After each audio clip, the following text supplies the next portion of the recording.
I'm criminal defense attorney Aaron J. Boria, and right now I'm leaving the Secretary of State. My client was accused by the police officer of refusing Michigan's implied consent test.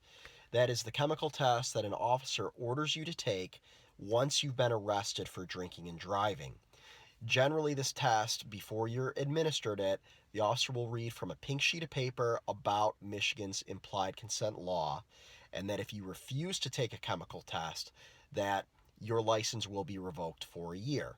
And that's what happened in this case. And then a warrant was sought, my client's blood was drawn, documents were submitted to the state to revoke his license for a year. We put in a request to challenge the refusal. This case, my client was probably dead in the water.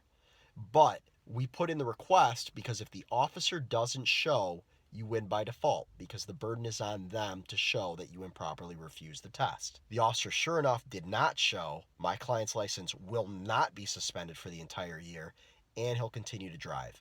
So whether you believe that you have grounds to challenge the implied consent refusal, or if you just simply want to try it and hope that the officer doesn't show, it's always worth a shot. If you've been charged with a crime or accused of not taking Michigan's implied consent test, give me a call. I'm criminal defense attorney Aaron J. Boria, 734-453-7806, or shoot me an email at borialaw@gmail.com.